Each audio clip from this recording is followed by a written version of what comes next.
I showed up to my wife's law school graduation party that I paid for, only for the venue to be closed. I called my wife. She said the party ended 2 hours ago.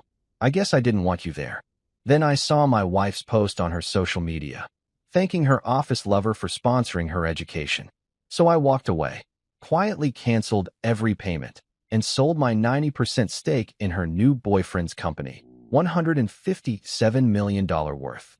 Minutes later, my phone lit up with 156 missed calls, and someone showed up at my door. So there I was, cruising down Fifth Avenue in my Tesla Model S, feeling pretty damn good about myself. Tonight was supposed to be the night, Leah's law school graduation party at that swanky venue in downtown Manhattan that cost me more than most people's annual salary. 48 grand for one night, plus premium everything, because my wife had champagne tastes and zero understanding of budgets. Not that it mattered to me. Hell, I'd have paid double just to see her face light up when she walked into that place. The jazz trio she'd handpicked was probably warming up right about now, and the catering team was likely putting the finishing touches on those ridiculous gold-leafed appetizers she'd insisted on. It's a once-in-a-lifetime celebration, she'd said, batting those gorgeous brown eyes at me. We needed to be perfect. And like the lovesick fool I apparently was, I'd nodded and pulled out my black Amex without hesitation. Traffic was surprisingly light for a Friday evening in Manhattan, which should have been my first red flag. Usually, getting to downtown venues during peak hours is like trying to navigate through molasses while being attacked by angry cab drivers. But tonight, smooth sailing. Almost too smooth, if you catch my drift. I pulled up to the venue and immediately knew something was off. The place was darker than my ex-mother-in-law's soul. No valet, no warm lighting spilling onto the sidewalk, no sounds of celebration echoing from inside. Just silence and shadows. My gut started doing this annoying little dance it does when things are about to go sideways. I parked and walked up to the main entrance, my Italian leather shoes clicking against the pavement like a countdown timer. The doors were locked tight. Not just "we're running late" locked, but "nobody's been here for hours" locked. I pressed my face against the glass, cupping my hands to block out the streetlight glare. Empty.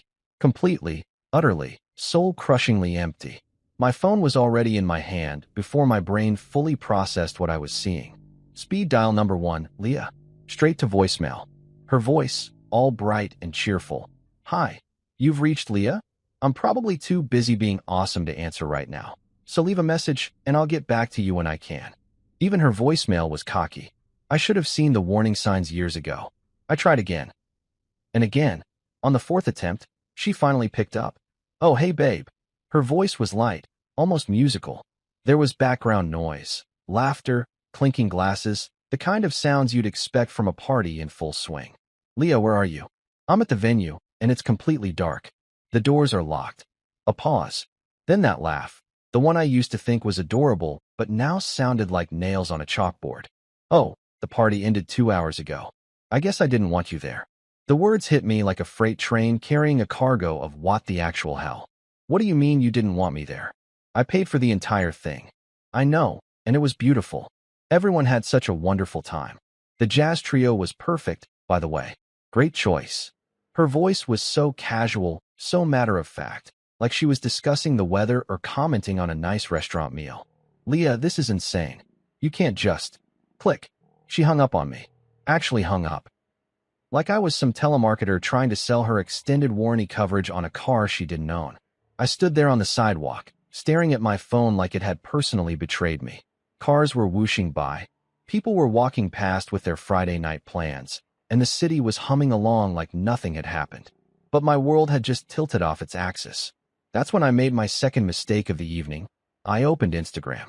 There it was, posted just 45 minutes ago. Leah in that champagne gold dress I'd bought her last month from some boutique in Soho that charged more per square inch of fabric than NASA spends on heat shields. She looked absolutely stunning, I'll give her that. Her dark hair was perfectly styled, her makeup was flawless, and she was glowing with happiness. She was also kissing Dominic Kane. Dominic fucking Kane. Her senior partner at the law firm, the guy she'd talked about constantly for months. Oh, Dominic thinks this, and Dominic suggested that. And Dominic is such a brilliant legal mind. I'd started calling him Dominic this, Dominic that in my head months ago, because his name came up in every damn conversation. But here's the real kicker, the caption under the photo. Couldn't have done it without you. My sponsor through law school, Red Heart. My sponsor. My fucking sponsor. I'd paid every penny of her tuition for 3 years. I'd covered her rent, her car payments, her shopping sprees, her girls' trips to Miami and Napa Valley. I'd been her walking ATM for our entire relationship, and she was thanking Dominic for sponsoring her through law school, the guy who'd probably never paid for anything more expensive than her Starbucks order. My grip on the phone tightened until I could hear the case creaking. The blood was rushing in my ears, and for a second I thought I might actually pass out right there on the sidewalk. This wasn't just betrayal. This was humiliation served ice cold with a side of public embarrassment. Everyone who mattered to her had been at that party. Her law school friends, her colleagues, probably half the legal community in Manhattan. And they all thought Dominic was her sugar daddy. The comments were already rolling in. Heart eye emojis, congratulations, people tagging their friends to come see the gorgeous couple. One comment made my stomach drop even further. Finally, we were wondering when you two would make it official. You're perfect together. Finally, they've been wondering? How long had this been going on? I scrolled through more photos from the party. There was Leah giving her speech, the speech I'd helped her write, by the way, thanking everyone for their support. There was the cake-cutting ceremony with that ridiculously expensive custom cake I'd ordered from that fancy bakery in Brooklyn. There were group shots of her law school friends, candid photos of the jazz trio playing, pictures of people dancing and laughing and having the time of their lives. At my expense, literally. And in every single photo where couples appeared, there was Leah with Dominic. His arm around her waist, her hand on his chest, both of them looking like they'd stepped out of some romantic movie about successful young lawyers falling in love over case files and late-night coffee runs. I turned away from the locked venue without another word. There was nothing left to say, nothing left to see. The party was over, in more ways than one. Walking back to my car, I felt something shift inside me. The hurt was still there, raw and burning, but underneath it was something colder, something calculating. Leah thought she was so clever, pulling off this little switcheroo. She thought she could just erase me from her success story and replace me with her new boyfriend like I was some inconvenient footnote in her biography. But here's what my dear wife didn't know, and what was about to become very, very important. I don't just throw money around randomly. Every dollar I spend, every investment I make, every financial decision that affects my life gets documented, tracked, and recorded with the precision of a Swiss watchmaker. And Dominic Kane? Well, let's just say that our connection ran a lot deeper than Leah realized. The drive back to my apartment was a blur of red lights and rage-induced tunnel vision. I barely remember navigating through Manhattan traffic, which is saying something, because usually driving in this city requires the focus of a neurosurgeon and the patience of a monk. But tonight, I could have been driving blindfolded through a demolition derby, and I wouldn't have noticed. My building's doorman, Carlos, gave me his usual friendly wave, but I could see the concern creep across his face when he got a good look at me. Evening, Mr. Thompson. Everything all right? Just peachy, Carlos. Living the dream. My voice came out flat, emotionless. Even I could hear how dead I sounded. The elevator ride to the 30th floor felt like it took forever. I caught my reflection in the polished steel doors and almost didn't recognize myself. My usually perfect hair was disheveled from running my hands through it. My tie was crooked, and my eyes had this hollow look that reminded me of those shell-shocked soldiers you see in war documentaries.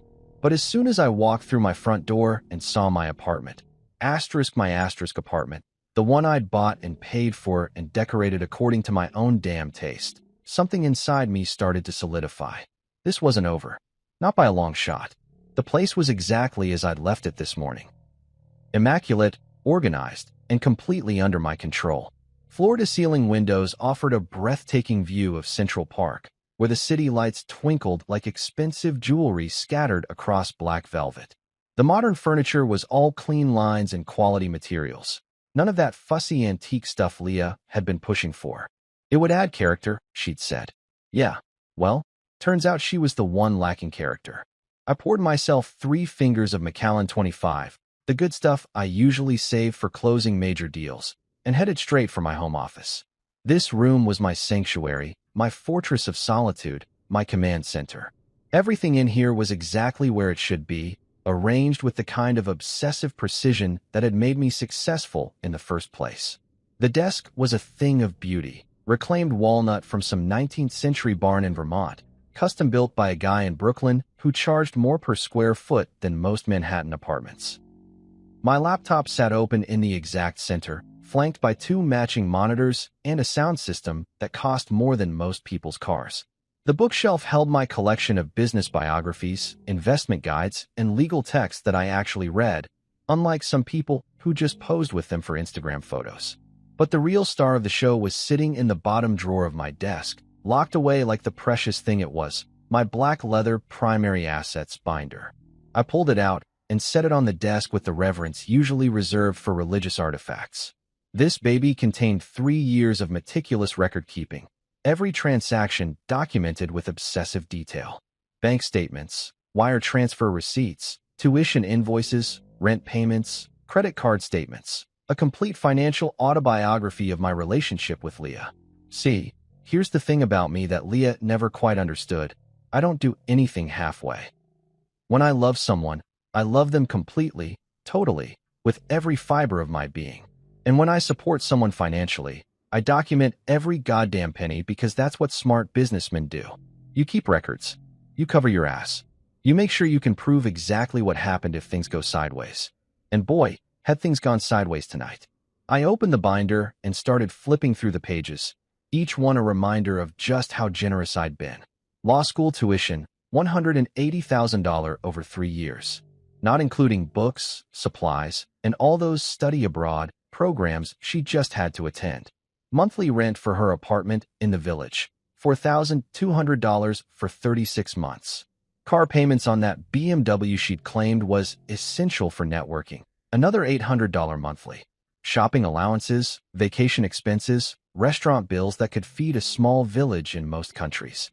The numbers were staggering, even to me. I'd been Leah's personal Bank of America, dispensing cash with the generosity of a drunken lottery winner. And she'd repaid me by making out with her boss at a party I'd funded, then publicly crediting him as her sponsor. But here's where it gets interesting, and where Leah's complete ignorance of my business dealings was about to bite her in her perfectly sculpted ass. About 18 months ago, she'd come to me with this sob story about Dominic. Poor guy was struggling to get his legal consulting firm off the ground. He had big dreams, but no capital. His family had cut him off financially after some falling out over his career choices. He was brilliant, according to Leah, but just needed someone to believe in him. "Baby, you're so good at seeing potential in people," she'd said, curled up next to me on this very couch. "Dominic has this amazing vision for revolutionizing corporate legal services. He just needs someone with your business sense to help make it happen." She'd batted those long eyelashes and given me that smile that used to make my knees weak. "Maybe you could meet with him? Just coffee, nothing major. I think you two would really click." So I'd met with Dominic. And you know what? The guy actually was brilliant. His business plan was solid, his market analysis was spot on, and his projections were realistic. Kane Dynamics had real potential to disrupt the traditional corporate law model. The problem was, he needed serious capital to make it happen. Way more than a simple loan or investment from friends and family. That's when I'd made my move. I'd offered to fund Kane Dynamics completely. Full startup capital, operational expenses, office space, employee salaries, marketing budget, the whole 9 yards. In exchange, I wanted 90% ownership of the company. Dominic would retain 10% and serve as CEO, but I would be the majority shareholder with full voting control. It was a fair deal, more than fair, actually. Most venture capitalists would have demanded 95% for that level of investment. But I'd liked the guy, and more importantly, I'd wanted to make Leah happy by helping her friend. The paperwork was airtight, drawn up by the best corporate lawyers money could buy. Dominic had signed everything without hesitation, probably because he was so grateful to finally have someone take him seriously. And just like that, I'd become the silent owner of what was now a $157 million company. Kane Dynamics had taken off like a rocket over the past year and a half. They'd landed major contracts with Fortune 500 companies, opened offices in 3 cities, and were being courted by several private equity firms for acquisition. The business press was calling Dominic a legal visionary and a disruptive force in corporate consulting. What they didn't know, what nobody knew except me, Dominic, and our lawyers, was that Dominic Kane was essentially a very well-paid employee of mine. He ran the day-to-day operations, made strategic decisions, and got all the public credit. But at the end of the day, I owned that company lock, stock, and barrel. And now, sitting in my office with that Instagram photo burned into my retinas, I realized I had something much better than hurt feelings. I had leverage. I opened my laptop and navigated to the private equity exchange where Kane Dynamics shares could be traded among qualified investors. The current market value, $174.4 million. My 90% stake, worth approximately $157 million. Give or take a few million depending on market fluctuations. There were already 3 serious acquisition offers pending in my inbox. 2 private equity firms and 1 major consulting conglomerate, all offering premium prices for immediate sale. I could liquidate my entire position tonight if I wanted to. Just click a few buttons and walk away with enough money to buy a small island somewhere. The irony was almost too perfect. Leah thought she was so clever, crediting Dominic as her sponsor in that Instagram post. She had no idea that her precious Dominic was essentially my employee, that his entire success story was built on my investment, that his brilliant legal mind was only able to flourish because I'd given him the financial foundation to do it. I leaned back in my chair and took another sip of whiskey. The burn felt good, clarifying. For the first time since I'd seen that locked venue door, I was starting to feel like myself again. Not the hurt, betrayed husband who'd been made a fool of in front of half of Manhattan's legal community, but the calculating businessman who'd built his own fortune by staying 3 steps ahead of everyone else. Leah wanted to play games. She wanted to rewrite history and pretend I'd never existed. She wanted to humiliate me publicly while building her new romance on the foundation I'd provided. Fine. Game on. But this was going to be played by my rules now. You know that feeling when you're standing at the edge of a cliff, and there's this moment where you could either step back to safety or take the leap into the unknown. That's exactly where I was sitting at 2:47 a.m., staring at my laptop screen with the cursor hovering over buttons that would change everything. The Macallan had done its job. The sharp edges of my anger had smoothed into something much more dangerous. Cold, calculated fury. I'd spent the last 4 hours going through every financial connection I had to Leah's perfect little life. And let me tell you, the web was more extensive than a conspiracy theorist's corkboard. But I'm a methodical guy. You don't build a multi-million-dollar portfolio by making rash decisions, even when your cheating wife has just served your dignity on a silver platter to half of Manhattan's legal elite. So I started small, with the arteries that fed her lifestyle before moving on to the major organs. First up, the graduation party vendors. My fingers flew across the keyboard as I logged into my business banking portal. The venue payment? Canceled, with a dispute filed citing services not rendered as agreed. The catering company? Same treatment. The jazz trio she'd handpicked? Their check was getting stopped faster than a teenager trying to use a fake ID at a liquor store. Now, technically, the services had been rendered, just not to me, since I'd apparently been persona non grata at my own wife's celebration. But that's the beautiful thing about contract law. There's always an out if you know where to look. The venue contract specifically stated that the event was for Mr. and Mrs. Thompson's celebration, and since Mr. Thompson hadn't been invited, the terms had been materially breached. I could practically hear the phone calls that would be happening in a few hours. Venue managers scrambling to explain to their bosses why they'd hosted a party without getting paid. Caterers wondering how they were going to explain the bounced check to their suppliers. The jazz trio probably wouldn't even notice until they tried to deposit their payment next week, but when they did, it was going to be a fun conversation. Next on the chopping block, Leah's corporate American Express card. This one was particularly satisfying because I'd set it up as an authorized user account under my primary business credit line. The monthly limit was $15,000, which she routinely maxed out on everything from designer shoes to those ridiculous $200 facials she claimed were essential for professional networking. With a few her Uber account was linked to that card.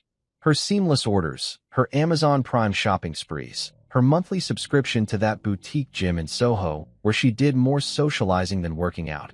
All of it was about to come to a screeching halt the next time she tried to make a purchase. Then came the big one, her final semester tuition reimbursement. See, here's something most people don't know about law school financing. A lot of students pay their final semester tuition up front and then apply for various reimbursements and grants after graduation. It's like getting a tax refund, except the check is usually around $35,000 and it comes from the school's financial aid office rather than the IRS. Leah's reimbursement had been processed yesterday. I'd gotten the notification email while I was driving to the party venue. $37,412, direct deposited into the joint checking account I'd set up for her education expenses. The same account where I was listed as the primary holder. I transferred every penny back to my personal account and then closed the joint account entirely. The transaction history would show exactly what had happened, but by the time Leah figured it out, the money would be long gone and the account would be a memory. But that was all just foreplay. The main event was Kane Dynamics. I pulled up the private equity exchange again and stared at the numbers. The company I'd built, because let's be honest, that's exactly what I'd done, was valued at $174.4 million as of market close. My 90% stake was worth more than some small country's GDP. And sitting in my inbox were 3 acquisition offers that would turn my investment into enough cash to retire tomorrow if I wanted to. The first offer was from Meridian Capital, a Boston-based private equity firm that specialized in legal service acquisitions. They were offering $180 million for a complete buyout, which represented a 3.2% premium over current market value. Not bad, but not spectacular. The second offer came from Goldman Sachs' private wealth division, representing an unnamed client who wanted to acquire Kane Dynamics as part of a larger legal services consolidation play. Their offer was $185 million, plus a potential earn-out clause that could push the total to $200 million if certain performance metrics were met over the next 2 years. But the third offer, that was the one that made me smile for the first time all night. Blackstone Legal Partners, the same firm that had been trying to poach Dominic for the past 6 months, was offering $195 million for an immediate acquisition, with the stipulation that all current management would be retained for a minimum of 2 years. They wanted to buy Kane Dynamics specifically to get Dominic, not realizing that Dominic was essentially just an expensive employee who could be replaced at my whim. The irony was so thick you could cut it with a knife. Blackstone was willing to pay nearly $200 million to acquire a company just to get their hands on a guy who was about to find out that his entire career was built on borrowed time and my generosity. I opened a new browser tab and navigated to the secure transaction portal. My fingers hovered over the keyboard as I considered my options. I could accept the Blackstone offer and walk away with enough money to never work again. Or I could accept one of the other offers and watch Dominic's world crumble when his new corporate overlords decided they didn't need his services after all. But then I remembered that Instagram photo.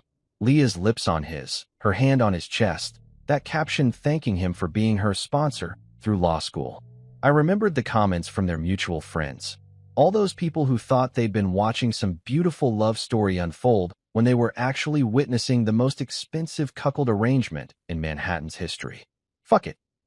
I clicked on the Blackstone offer and hit accept terms.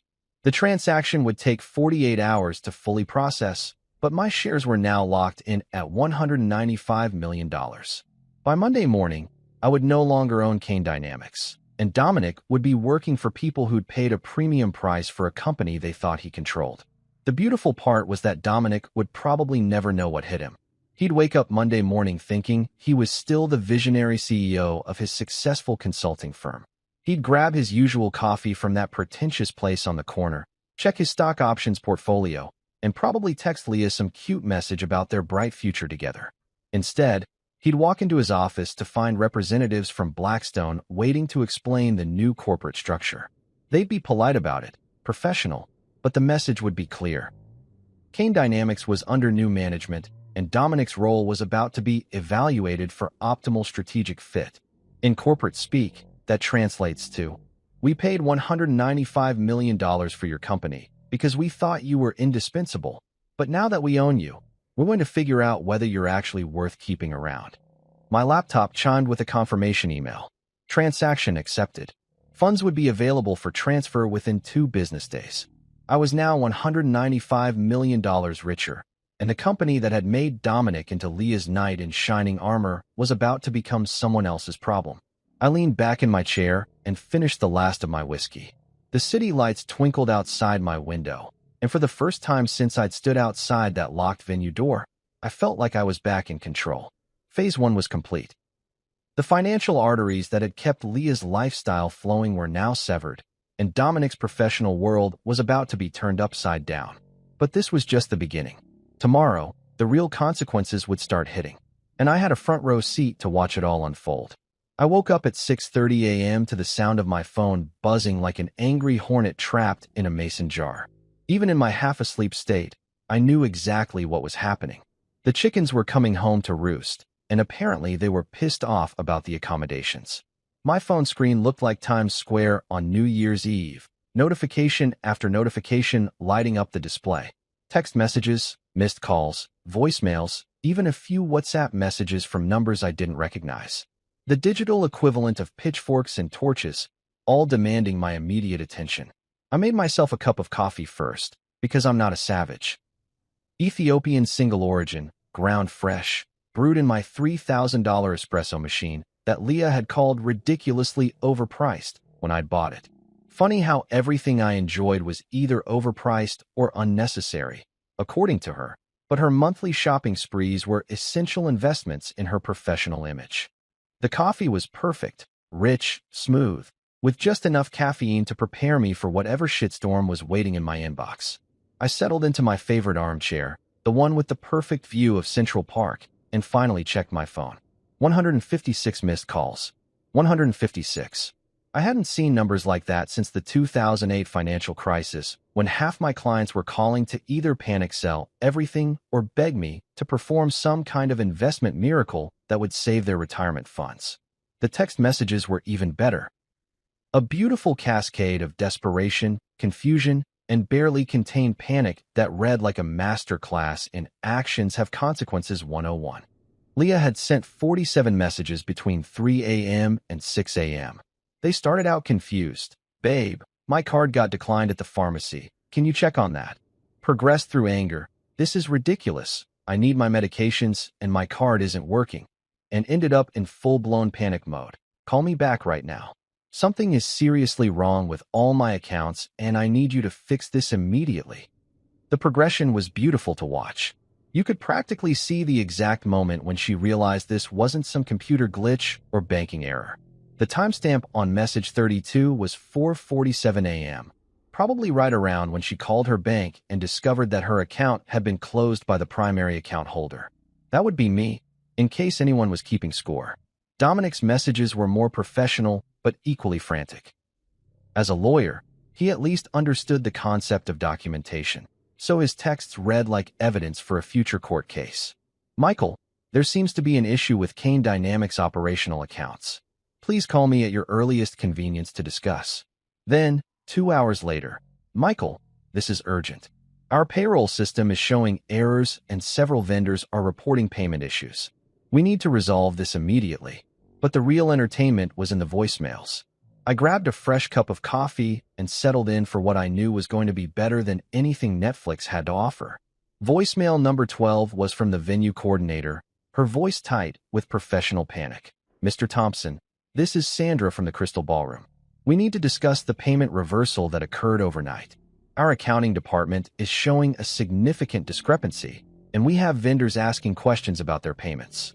Please call me back as soon as possible. Voicemail 23 was from Dominic's CFO, a guy named Bradley who sounded like he'd been chain-smoking since dawn. Mr. Thompson, this is Brad Henley from Kane Dynamics. We've got a serious problem with our operating capital, and Dominic mentioned you might be able to help clarify some banking issues. The board is meeting in emergency session, and we really need to get this sorted out before market open. Emergency session. I loved it. Nothing says your life is about to change dramatically like an emergency board meeting on a Saturday morning. But voicemail 38 was the crown jewel. Leah's voice, completely unhinged. You son of a bitch. I know you're doing this on purpose. You can't just steal my money because your feelings got hurt. I have bills to pay and a life to live, and you don't get to just destroy everything. because you're having some kind of midlife crisis. Call me back right fucking now, or I swear to God I'll. The message cut off there, probably because she'd exceeded the time limit. Midlife crisis. That's what she was calling it. Like my perfectly reasonable response to being publicly humiliated and financially cuckolded was some kind of mental health episode that required her patience and understanding. I was on voicemail 45 when the doorbell rang. Carlos must have called up from the lobby, but I'd been too entertained by the digital meltdown to answer my landline. I walked to the front door and checked the peephole, expecting to see Leah standing there with that "we need to talk" expression that had preceded every major argument of our marriage. Instead, it was Maya Torres, Leah's personal assistant. Poor Maya looked like she'd been through a blender set on emotional devastation. Her usually perfect hair was pulled back in a messy ponytail. She was wearing yesterday's clothes, and she was clutching her phone like it was the only thing keeping her tethered to reality. I opened the door and leaned against the frame, coffee mug in hand. "Maya, this is unexpected. Don't you usually work banker's hours?" "Mr. Thompson, I'm so sorry to bother you this early, but..." She paused, looking around like she was afraid someone might be watching. "Can I come in? There's a situation." I stepped aside and gestured for her to enter. Maya had always been efficient, professional, and refreshingly honest about Leah's more unreasonable demands. If anyone deserved to be caught in the crossfire of my marital nuclear war, it wasn't her. She followed me into the living room, declining my offer of coffee with a shaky wave of her hand. "I don't even know where to start," she said, sinking into the couch like a deflated balloon. "Everything's falling apart." "Define everything," I said, settling back into my chair with the casual interest of someone watching a nature documentary about predators. The graduation after-party got shut down halfway through last night because the venue's check bounced. People were still dancing when security came in and told everyone they had to leave. Leah was mortified. I mean, absolutely mortified. Some of the partners from her firm were there, and they had to watch her get escorted out by building security. I nodded sympathetically while internally doing a victory dance. "That does sound embarrassing. But that's not even the worst part," Maya continued, her voice rising with each word. "This morning, Kane Dynamics' payroll system crashed. Completely crashed. Nobody got their direct deposits. The accounting software is showing error messages, and half the staff can't access their company credit cards." "Sounds like a technical issue," I said, taking another sip of coffee. "Mr. Thompson," Maya said, looking at me with the kind of expression usually reserved for explaining simple concepts to small children. "Dominic's board is in emergency session. They're talking about bringing in external auditors. There are rumors flying that the company might be facing some kind of hostile takeover or financial investigation." I raised an eyebrow. "That's quite a leap from a payroll glitch." "And Leah?" Maya's voice dropped to almost a whisper. "Leah's losing it. Completely losing it. Her bank accounts are frozen, her credit cards aren't working, and she can't reach you. She's been calling everyone she knows trying to figure out what's happening, but nobody has any answers." She pulled out her phone and showed me the screen. 17 missed calls from Leah in the past hour alone. "She sent me here to find you," Maya said. She's scared, Mr. Thompson. Really scared. She keeps saying that something terrible has happened and that you're the only one who can fix it." I set down my coffee mug and looked at Maya with what I hoped was an expression of mild concern mixed with complete innocence. "Well, Maya, that does sound like quite a predicament. So you'll help?" The relief in her voice was almost heartbreaking. "Help with what exactly?" I asked. "I'm just a guy who woke up to 156 missed calls on a Saturday morning. Sounds like Leah and her boyfriend are having some business troubles that have nothing to do with me." Maya stared at me for a long moment, and I could practically see the pieces clicking into place behind her eyes. She was smart enough to recognize the careful neutrality in my tone, experienced enough with wealthy clients to understand when someone was being deliberately obtuse. "This isn't a coincidence, is it?" she said quietly. "Maya," I said, standing up and walking toward the front door, "I think you should probably get back to work.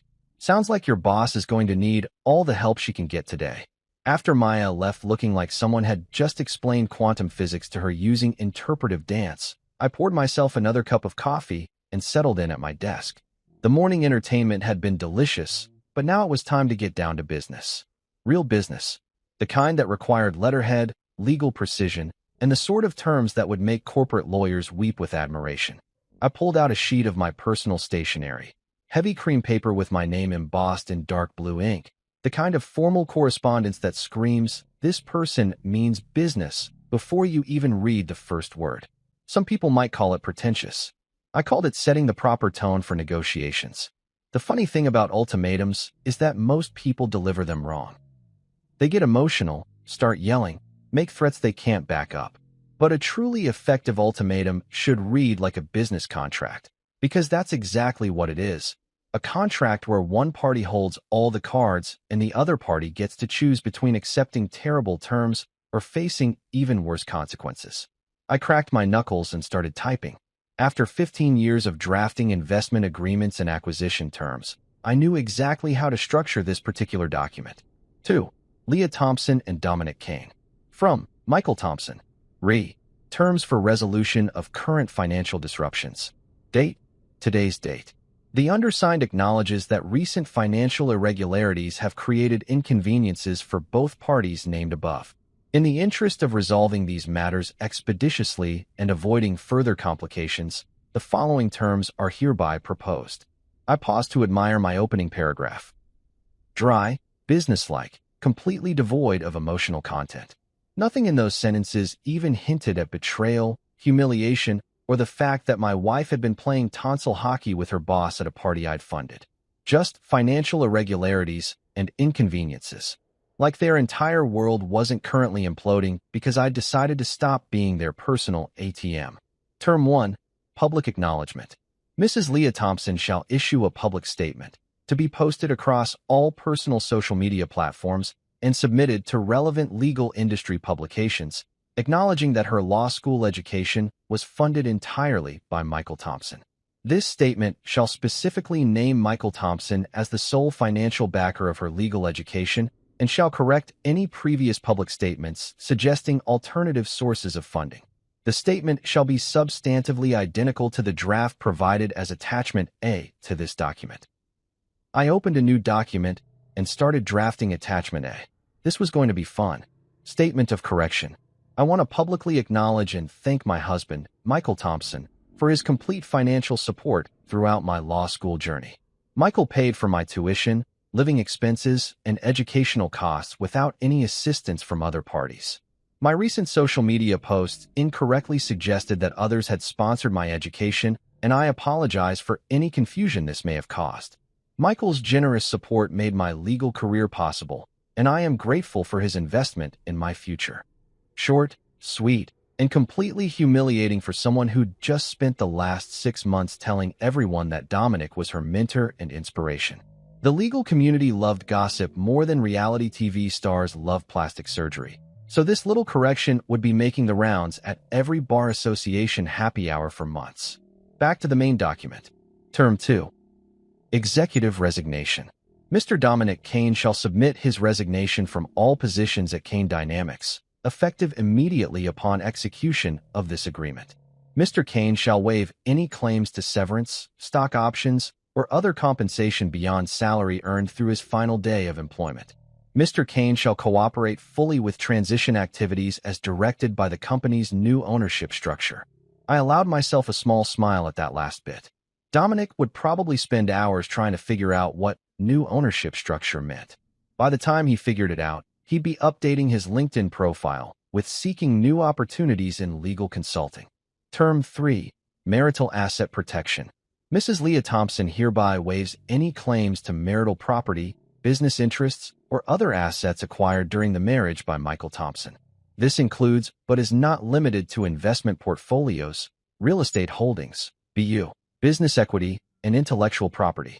Mrs. Thompson acknowledges that these assets represent Michael Thompson's separate property and shall make no claims for division, support, or compensation related to these holdings. This was the big one. Under New York's equitable distribution laws, Leah could theoretically claim half of everything I'd acquired during our marriage. But that was only if she wanted to drag things through divorce court while I systematically dismantled every financial structure that supported her lifestyle.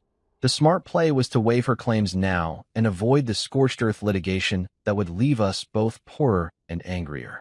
Term 4. Non-disclosure agreement. Both parties shall execute comprehensive non-disclosure agreements prohibiting public discussion of Michael Thompson's business activities, investment decisions, or personal affairs.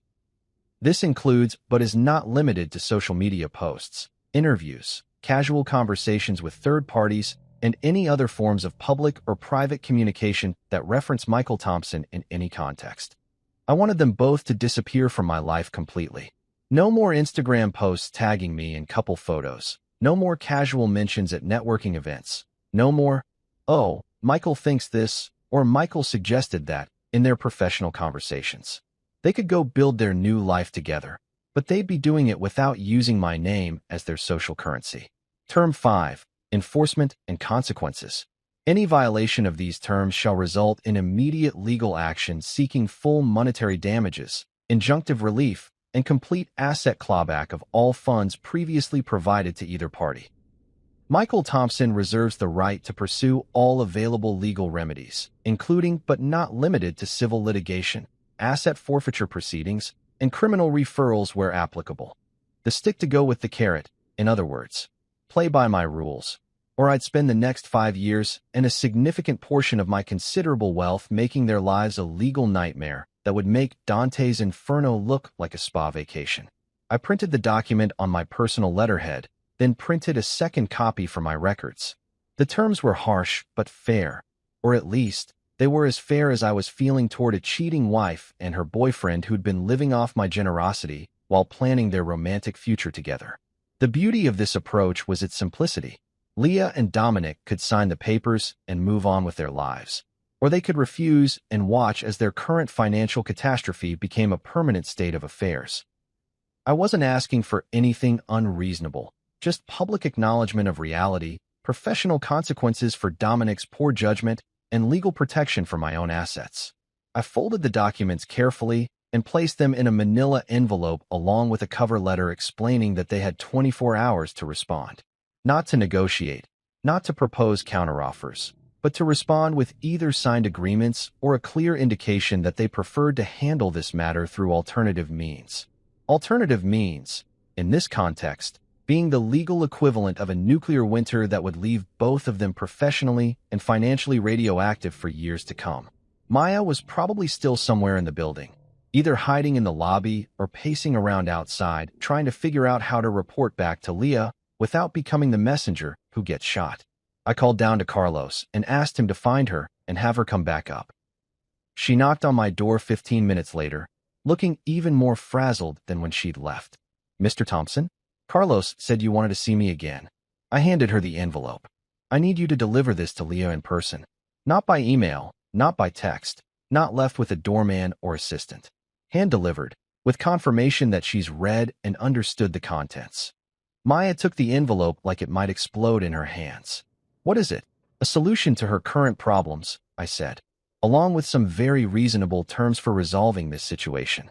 She has 24 hours to respond. And if she doesn't respond?" I smiled the kind of smile that venture capitalists use when explaining to startup founders why their company is being dissolved. "Then she'll discover that her current problems were just the opening act. The main show hasn't even started yet." I spent the rest of Saturday doing exactly what I'd been planning to do before my life imploded on Friday night. Absolutely nothing productive.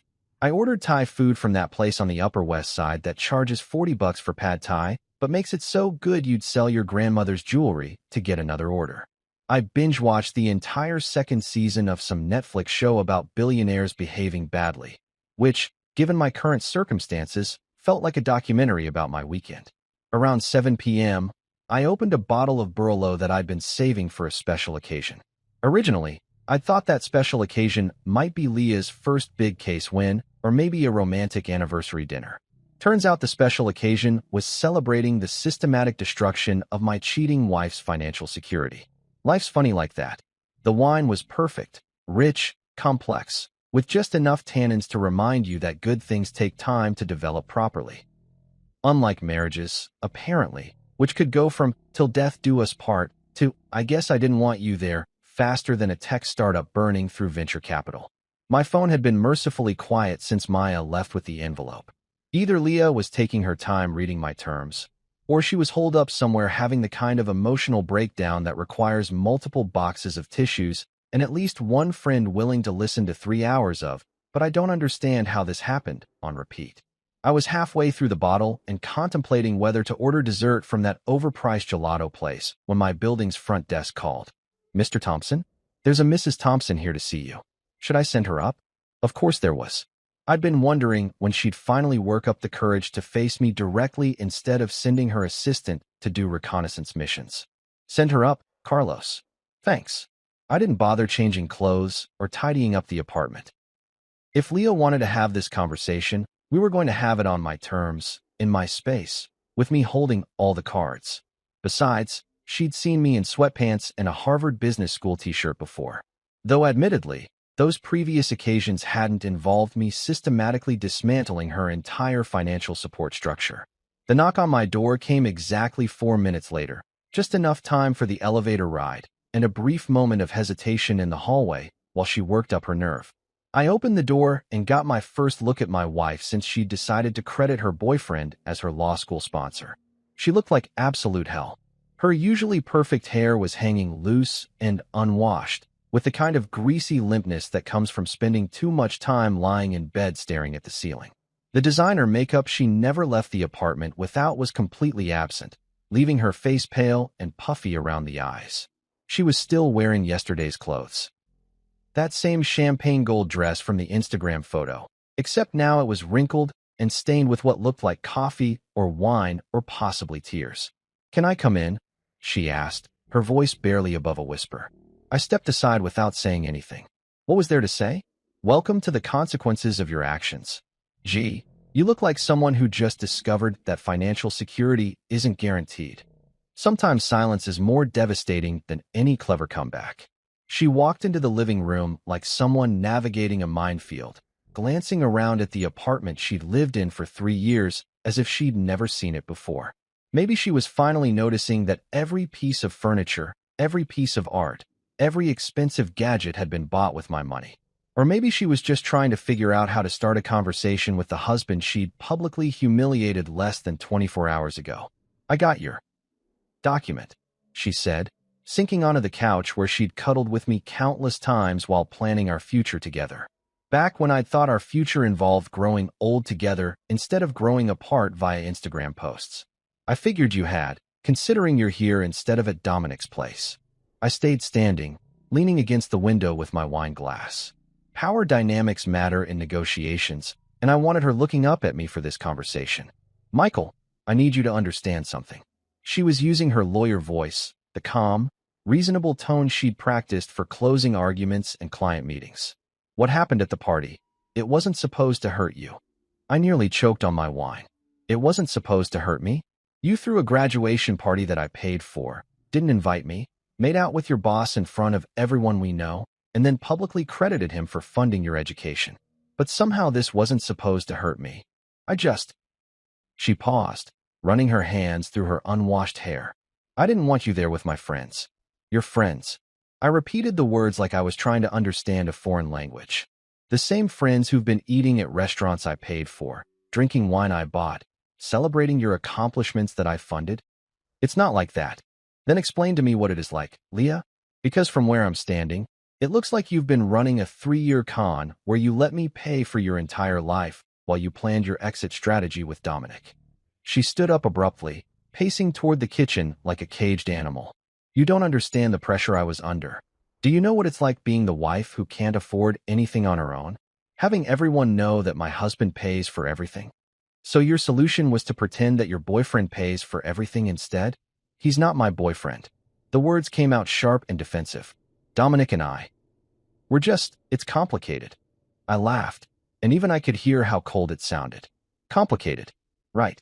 That's what we're calling it when you stick your tongue down someone's throat at a party and thank them for sponsoring your education." She stopped pacing and turned to face me. "I made a mistake, okay? I got caught up in the moment, and I said something stupid on Instagram. But that doesn't mean you get to destroy my entire life." "Destroy your life?" I set down my wine glass and walked toward her. "Leah, I didn't destroy anything. I just stopped paying for it. There's a difference. You canceled my credit cards. You closed my bank accounts. You She gestured wildly around the apartment. You've turned off everything. I can't even buy groceries. Welcome to adulthood, I said. Most people actually have to earn money before they can spend it. Revolutionary concept, I know. Her face crumpled, and for a moment I saw a flash of the woman I'd fallen in love with 4 years ago. Vulnerable, uncertain, human. Then she straightened up and the lawyer mask slipped back into place. Those terms you sent me, she said. They're ridiculous. You can't expect me to publicly humiliate myself just because you're having some kind of what? I interrupted. Some kind of reasonable response to being betrayed and humiliated? Some kind of natural reaction to discovering that my wife has been planning her future with another man while I pay all the bills. I never planned anything with Dominic. Really? Because that Instagram post sure made it sound like you two have been quite the team. Couldn't have done it without you, my sponsor through law school. Heart emoji. Pretty clear messaging there, counselor. She was crying now, ugly tears that streaked down her cheeks and dripped onto that champagne gold dress. I felt overshadowed by you. Like I couldn't have any success that was really mine. Like everything I accomplished was just because of your money. And so you decided to give the credit to Dominic instead. I didn't mean for it to happen like this. But it did happen like this. I walked back to the window, looking out at the city lights that sparkled like scattered diamonds. You made choices, Leah. You chose not to invite me to your party. You chose to kiss Dominic in front of everyone. You chose to thank him publicly for something I paid for. And now you get to live with the consequences of those choices. She followed me to the window, standing close enough that I could smell her perfume mixed with the scent of desperation and regret. Michael, please. I know I screwed up, but we can fix this. We can go to counseling. We can work through this together. You don't have to burn everything down. I turned to look at her, this woman I'd loved enough to support completely, to invest in totally, to trust with my heart and my wallet. Those terms in the envelope aren't negotiable, Leah. You sign them, or you learn what life looks like when I'm not subsidizing it. And if I sign them, what then? Then you and Dominic can build whatever life you want together. Just not with my money, and not with my name attached to your success story. She stared at me for a long moment, probably trying to figure out if I was bluffing. I wasn't. The old Michael, the one who'd believed in love and partnership and building a life together, had died somewhere between that locked venue door and that Instagram post. The new Michael was a businessman first, and businessmen don't make deals with people who've already proven they can't be trusted. 24 hours, I said quietly. Sign the papers, or find out what the alternative looks like. Monday morning arrived with the kind of crisp autumn air that makes Manhattan feel like the center of the universe. I chose my outfit carefully, navy Tom Ford suit, Italian leather shoes that cost more than most people's rent, and a tie that whispered, I own this room, without having to shout about it. Today wasn't just about business. It was about making a statement that would echo through the financial district for months.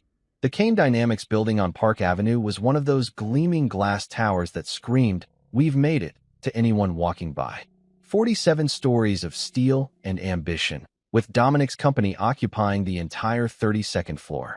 I'd been here exactly once before, about 6 months ago, when Dominic had insisted on giving me a tour of our expanding empire. Our empire. If he only knew. I walked through the lobby like I owned the place, which, until about 18 hours ago, I basically did. The security guard recognized me and waved me through without the usual visitor badge nonsense.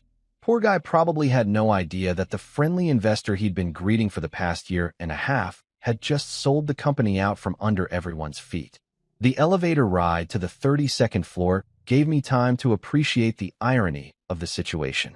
When I'd first invested in Kane Dynamics, Dominic had been working out of a WeWork space in Brooklyn, sharing a conference room with a startup that made artisanal dog treats and another company that was trying to revolutionize the sock industry. Now he had a corner office with floor-to-ceiling windows and a view that probably cost more per square foot than some people's entire apartments. All thanks to my money. All about to become someone else's problem. The reception area was buzzing with the kind of nervous energy that happens when rumors start flying and nobody knows which way the wind is blowing. I could see clusters of employees having hushed conversations by the coffee machine, and at least 3 people were frantically typing on their phones like they were texting their resumes to headhunters. Mr. Thompson, the receptionist, A young woman named Jessica, who'd always been unfailingly polite, looked relieved to see me. "Thank goodness you're here. Mr. Kane has been trying to reach you all weekend." "I'm sure he has," I said, checking my watch. "Is the board meeting still happening?" "Yes, sir. Conference room A. They've been in there since 7 this morning. 7 a.m. on a Monday. That was desperation time. The kind of early meeting that happened when shit had hit the fan and everyone was scrambling to figure out which direction the pieces were flying." I walked down the hallway toward the conference room, passing offices where Kane Dynamics rising stars were probably wondering if they'd still have jobs by lunch. The irony wasn't lost on me that I was about to attend a board meeting for a company I no longer owned, to discuss problems I created, with people who had no idea I was the source of their current nightmare. The conference room had glass walls, so I could see the meeting in progress before I even opened the door. 7 people around a mahogany table that cost more than most cars, all looking like they'd been hit by a freight train carrying bad news. Financial documents were scattered across the table, laptops were open showing spreadsheets that probably looked like crime scenes, and everyone had that shell-shocked expression that comes with realizing your professional world is imploding in real time. Notably absent, Dominic Kane. I knocked once and opened the door. The conversation stopped immediately, and 7 pairs of eyes turned toward me with the kind of desperate hope usually reserved for disaster movie scenes where the cavalry arrives just in time. "Michael." Brad Henley, the CFO, practically jumped out of his chair. "Thank God you're here. We've been trying to reach you all weekend." "So I heard," I said, taking the empty seat at the head of the table. It was Dominic's usual spot, but since Dominic wasn't here, I figured someone should fill the leadership vacuum. "Where's our fearless CEO?" The board members exchanged glances like they were trying to decide who had to deliver the bad news. Finally, Sarah Chun, the head of operations, cleared her throat. "Dominic's no longer with the company as of this morning." "Resignation?" I asked, though I already knew the answer. "Security escorted him out about an hour ago," Brad said. "He submitted his resignation via email at 6:47 a.m. Very brief, very professional, but he's gone." I nodded like this was surprising news instead of the exact outcome I'd orchestrated. "That's unfortunate timing, given our current challenges." "Michael," Sarah leaned forward, her voice tight with barely controlled panic. "We need to know what's happening with the company's financial structure. Our operating accounts have been frozen, payroll is backed up, and we've got vendors calling every 5 minutes asking about bounce payments. And there are rumors," added Marcus Webb, the head of business development, "about some kind of acquisition or hostile takeover. The financial press is sniffing around, asking questions about ownership changes and leadership transitions." I looked around the table at these 7 people who'd helped build Kane Dynamics into a $175 million company. Smart, dedicated professionals who'd worked 60-hour weeks and sacrificed personal time to make Dominic's vision a reality. They deserved better than what was about to happen to them, but unfortunately, they'd been collateral damage. "Well," I said, opening my briefcase and pulling out a folder, "I have some news that should clarify the situation." I placed copies of the acquisition documents in front of each board member. The Blackstone Legal Partners logo was prominently displayed at the top of each page, followed by language that was both crystal clear and utterly devastating to everyone in the room. "As of market close on Friday," I said, watching their faces as they read, "I've sold my majority stake in Kane Dynamics to Blackstone Legal Partners. The sale was completed this morning, and they're now the controlling shareholder of the company."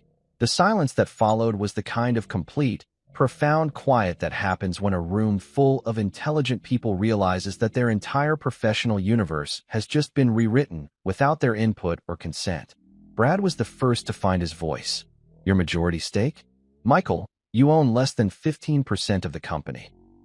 I smiled the kind of smile that venture capitalists use when explaining to entrepreneurs why their company is being dissolved.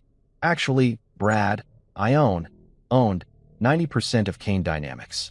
Dominic held 10% and served as CEO, but I've been the majority shareholder since day one." Sarah's face had gone completely white. That's impossible. Dominic founded this company. He built it from nothing." "Dominic had the vision," I said. "I had the capital. 90% of the startup funding, 90% of the operational investment, 90% of the expansion capital, All of it came from my personal portfolio. In exchange, I received 90% ownership. It's all documented in the original incorporation papers, if you'd like to review them. Marcus was frantically scrolling through his phone, probably pulling up the corporate filings that he should have read more carefully 18 months ago. But why? Why would you sell the Blackstone? We're profitable, we're growing, we just landed the Morrison Industries contract. Because, I interrupted, my priorities have changed. I'm divesting from certain business relationships that no longer align with my personal interests. The euphemism hung in the air like smoke from a fired gun. These people weren't stupid. They could probably guess that my sudden decision to sell had something to do with the mysterious personnel changes and Dominic's abrupt departure. But they'd never know the full story. They'd never know about the graduation party, the Instagram post, or the fact that their former CEO had been playing house with my wife while I funded his professional dreams. "What does this mean for us?" asked Jennifer Walsh, the head of legal affairs, in the kind of voice people use when they already know the answer but hope they're wrong. "Blackstone's representatives will be here this afternoon," I said, checking my watch. "They'll be conducting individual meetings with all senior staff to assess the current organizational structure and determine optimal strategic alignment going forward." In corporate speak, that translated to, they're going to fire half of you and restructure the rest of the company according to their own vision. They paid a premium for Kane Dynamics because they believed they were acquiring Dominic's leadership and vision, I continued. Now that Dominic's no longer part of the equation, they'll need to reevaluate whether the company still meets their investment criteria. Brad's hands were shaking as he set down the acquisition documents. "Michael, this company employs 47 people. Some of them have families, mortgages, kids in college. You can't just—" "I can, and I did," I said, standing up and closing my briefcase. Blackstone Legal Partners is a reputable firm with extensive experience in corporate restructuring. I'm confident they'll make decisions that are in the best interests of their investment. Which was a polite way of saying, not my problem anymore. I walked toward the door, then paused and turned back to face the room full of shell-shocked executives. "For what it's worth, you're all talented professionals. I'm sure you'll land on your feet, regardless of what Blackstone decides." Then I left them there to contemplate the smoking crater where their careers used to be. 2 weeks later, I was standing in a converted warehouse in Brooklyn, watching a 27-year-old coding prodigy explain why her legal tech startup was going to revolutionize how law firms handle research. The irony wasn't lost on me that I was back in the borough where Dominic had started Kane Dynamics, except this time I was looking at something that actually deserved my investment. The space was nothing like Kane Dynamics' polished Park Avenue offices. Exposed brick walls, concrete floors, and the kind of industrial lighting that made everything look like a hipster coffee shop. But there was energy here, the kind of focused intensity that happens when smart people are building something they actually believe in, rather than just trying to impress investors and climb corporate ladders. "The problem with legal research," Ava Lynn was saying, gesturing toward a wall covered in whiteboards that looked like they'd been attacked by a caffeinated mathematician, "is that it's still stuck in the 19th century. Lawyers are paying junior associates $300 an hour to do work that artificial intelligence could handle in minutes." I nodded, sipping coffee from a chipped mug that probably came from some thrift store in Williamsburg. The coffee was terrible, bitter, weak, and served at approximately room temperature, but I was more interested in what Ava was saying than the quality of her beverage service. "Show me the demo," I said. Ava's eyes lit up like someone had just offered her unlimited funding and a lifetime supply of Red Bull. She practically bounced over to her laptop, which was connected to a massive monitor that dominated one wall of the workspace. "Okay, so imagine you're working on a complex merger case," she said, her fingers flying across the keyboard. "Traditional research would involve sending 3 junior lawyers to spend 40 hours combing through legal databases, precedent cases, and regulatory filings. They'd bill the client $36,000 for work that mostly involves keyword searches and document review. The screen filled with a clean, intuitive interface that looked nothing like the clunky legal databases I'd seen lawyers struggling with for years. "Now watch this," Ava said, typing in a search query that would have taken those junior lawyers days to properly research. Results appeared instantly. Not just a list of cases and statutes, but an organized, weighted analysis of relevant precedents, complete with confidence ratings and strategic recommendations. The AI had sorted through thousands of documents, identified the most relevant materials, and presented them in a format that actually made sense. "This is impressive," I said, and I meant it. I'd seen plenty of tech demos over the years, most of them promising to revolutionize industries that didn't particularly want to be revolutionized. But this was different. This solved a real problem that cost law firms millions of dollars annually. "We're not trying to replace lawyers," Ava continued, clearly warming to her favorite subject. "We're trying to make them more efficient. Instead of spending weeks on research, they can spend their time on strategy, client relationships, actual legal thinking. The stuff that humans are actually good at." I walked around the workspace, taking in the setup. 6 developers working at standing desks that looked like they'd been assembled from IKEA parts and industrial pipe fittings. A conference area made from a reclaimed door balanced on sawhorses. Whiteboards covered with flowcharts, user interface mockups, and what appeared to be a betting pool about which pizza place delivered fastest to their address. This was what a real startup looked like. Lean, focused, built by people who cared more about solving problems than impressing anyone. It reminded me of my own early days, back when I was trading stocks from a studio apartment and living on ramen noodles and stubborn determination. "What's your current funding situation?" I asked. Ava's enthusiasm dimmed slightly. "We've been bootstrapping so far. I had some savings from my previous job at Google, and the team is working for equity until we can afford proper salaries. We've got enough runway for maybe 3 more months. And then..." She shrugged, trying to look casual about the fact that her company was 3 months away from bankruptcy. "Then we either find investors, or we all go back to working for other people's dreams." I pulled out my phone and showed her the research I'd done on her background while riding the subway to Brooklyn. MIT computer science degree, 3 years at Google working on machine learning algorithms, 2 years at a legal tech startup that had been acquired by Thomson Reuters. Her code was elegant, her strategic thinking was sound, and most importantly, she was solving a problem that actually mattered. "Tell me about your team," I said. "Best engineers I've ever worked with," Ava said, gesturing toward the developers who were pretending not to eavesdrop on our conversation. Sarah over there built recommendation engines for Netflix. Marcus worked on fraud detection algorithms for PayPal.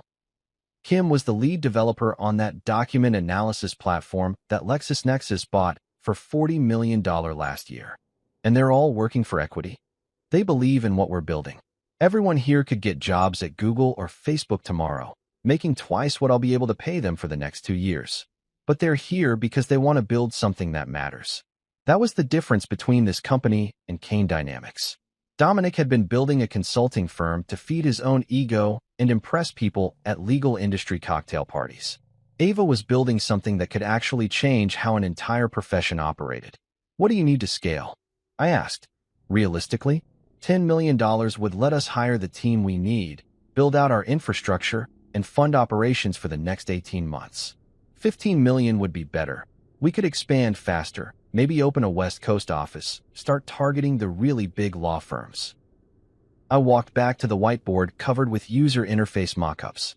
The design was clean, intuitive, obviously built by people who understood that lawyers didn't have time to learn complicated software just to do basic research. "Have you talked to potential customers?" "Actual law firms. We've got pilot programs running with 3 mid-size firms in Manhattan," Ava said. "The feedback has been incredible. Partners are telling us we're saving them 60 to 70% on research costs, and the quality of analysis is actually better than what their junior associates were producing." "Show me the numbers." For the next hour, Ava walked me through financial projections, market analysis, and customer acquisition strategies that were surprisingly sophisticated for a company operating out of a converted warehouse. She'd done her homework. More importantly, she understood both the technical challenges and the business realities of what she was trying to build. "The legal industry spends $12 billion annually on research and document review," she said, pulling up a slide that showed market size and growth projections.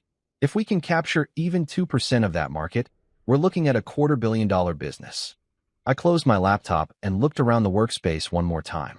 6 brilliant engineers, working for equity and pizza, building something that could legitimately disrupt a multi-billion-dollar industry. It was exactly the kind of investment opportunity I'd been looking for my entire career. Ava, I said, what if I told you I could write you a check for $15 million right now? 45% equity, board seat, full operational control stays with you. Her face went through approximately 17 different emotions in the span of 3 seconds. Shock, disbelief, excitement, suspicion, and finally, cautious optimism. I'd say you're either the best angel investor in New York or you're running some kind of elaborate scam. I laughed, the first genuine laugh I'd had since that night outside the locked venue. No scam, just a guy who knows a good investment when he sees one. I pulled out my checkbook and started writing. $15 million, payable to Lynn Technologies, LLC.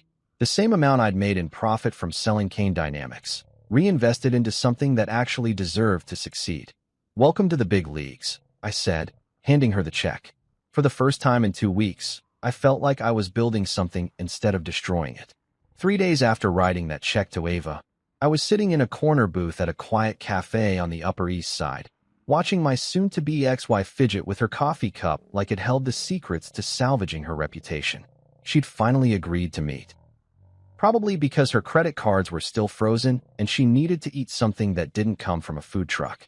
The cafe was one of those understated places that charged $12 for coffee but didn't feel the need to advertise it with neon signs and Instagram-worthy latte art.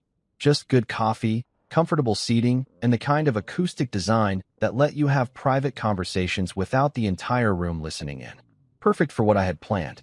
Leah looked better than she had during our last encounter, but not by much.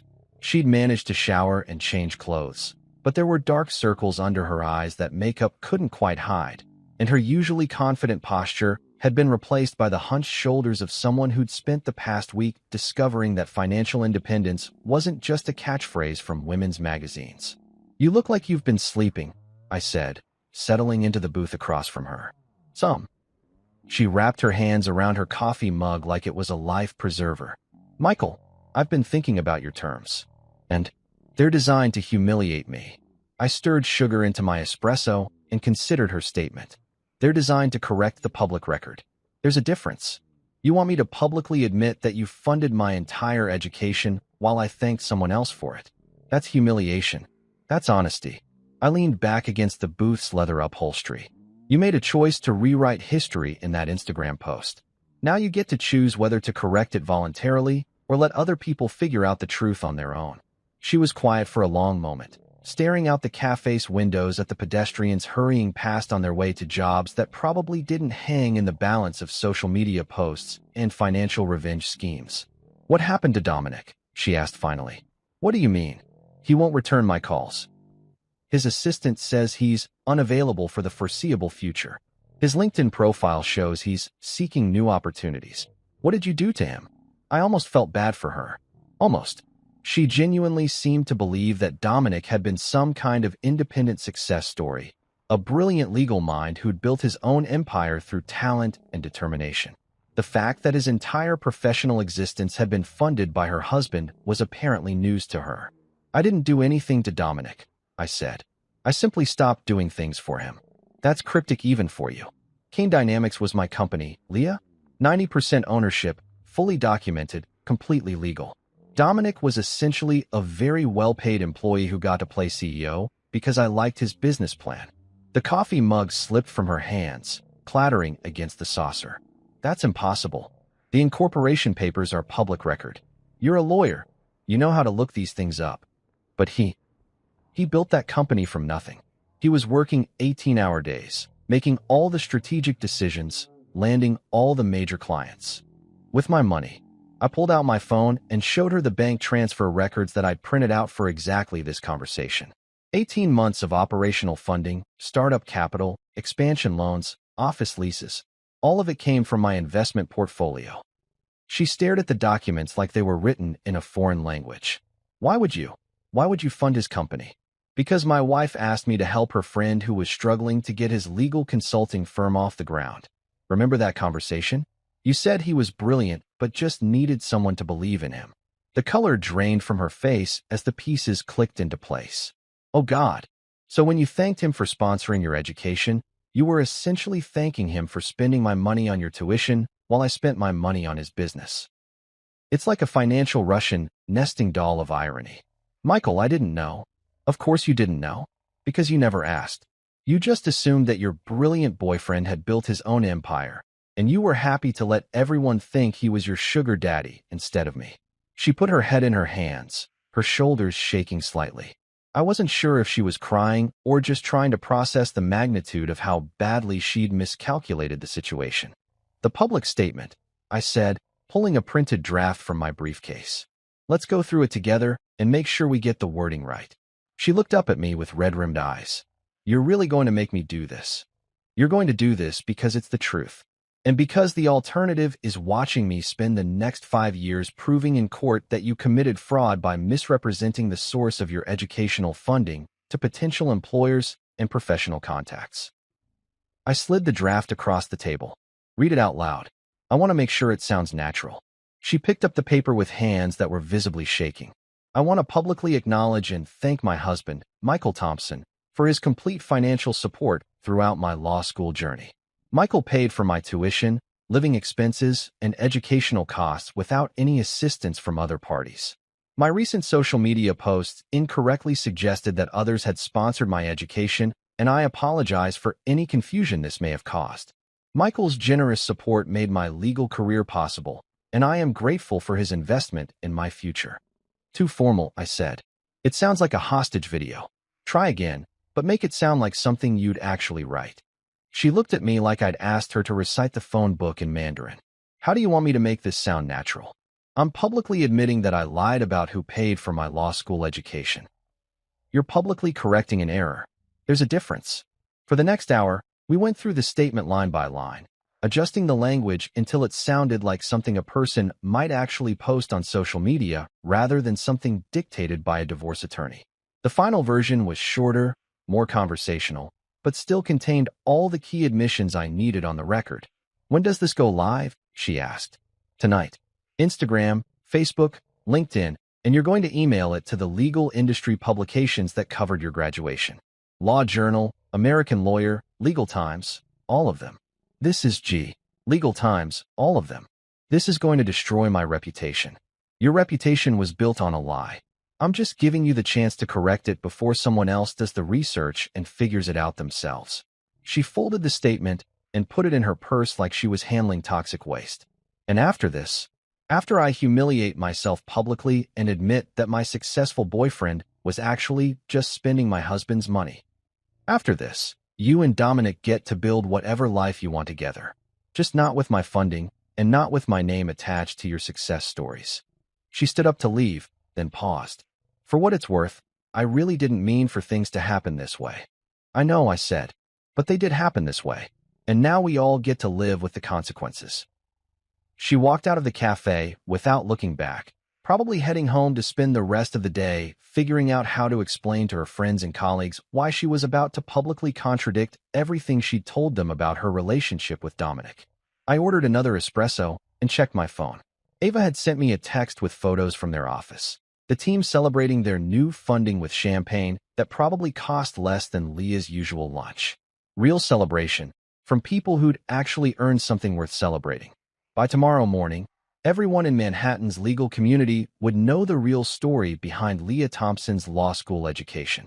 And for the first time in weeks, I was looking forward to reading the comments.